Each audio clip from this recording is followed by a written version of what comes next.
Daur fosfor dimulai dari bebatuan fosfat dan guano. Bebatuan fosfat terbentuk dari endapan sedimen selama jutaan tahun. Sedangkan guano berasal dari kotoran burung laut yang mengandung banyak fosfor. Melalui proses pelapukan oleh hujan, suhu, dan mikroorganisme, fosfat dari batuan dan guano akan terurai menjadi ion fosfat yang dapat masuk ke tanah dan perairan. Selain itu, manusia juga memanfaatkan batuan fosfat melalui industri pupuk fosfat untuk membantu menyuburkan tanah. Setelah berada di tanah, ion fosfat akan diserap oleh tumbuhan melalui akar. Fosfor sangat penting bagi tumbuhan karena membantu proses pertumbuhan dan pembentukan energi.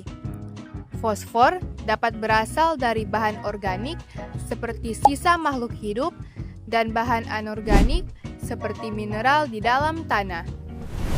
Ketika tumbuhan mati, fosfor akan kembali ke tanah. Bakteri pengurai seperti Bacillus dan Pseudomonas akan menguraikannya melalui proses mineralisasi, yaitu perubahan fosfor organik menjadi fosfat anorganik yang bisa digunakan kembali oleh tumbuhan. Hewan memperoleh fosfor dari makanan, yaitu tumbuhan atau hewan lain. Ketika hewan mati atau mengeluarkan kotoran, fosfor dalam tubuhnya akan kembali ke tanah. Bakteri pengurai kemudian memecah sisa tubuh hewan sehingga fosfat kembali larut di tanah dan air, lalu dapat diserap kembali oleh tumbuhan. Fosfor di laut, sebagian fosfat terbawa oleh air hujan menuju sungai dan laut, melalui proses yang disebut runoff. Di laut, fosfat dimanfaatkan oleh fitoplankton yang menjadi dasar rantai makanan laut.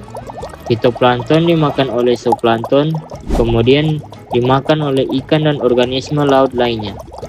Sebagian fosfor juga akan mengendap di laut dangkal dan laut dalam bersama lumpur dan sisa organisme yang menjadi deuteris dan bermineralisasi dan bersedimentasi selama jutaan tahun sehingga naik saat terjadi pergeseran lempeng. Burung laut yang memakan ikan akan menghasilkan guano yang akhirnya kembali ke daratan dan memulai kembali laut fosfor. Dengan demikian, fosfor terus bersirkulasi antara batuan, tanah, air, tumbuhan, hewan, dan laut dalam sebuah siklus yang disebut daur fosfor biogeokimia. Siklus ini sangat penting untuk menjaga keseimbangan ekosistem dan kehidupan di bumi. Sekian dari kelompok 2 biologi kelas 10H. Terima kasih.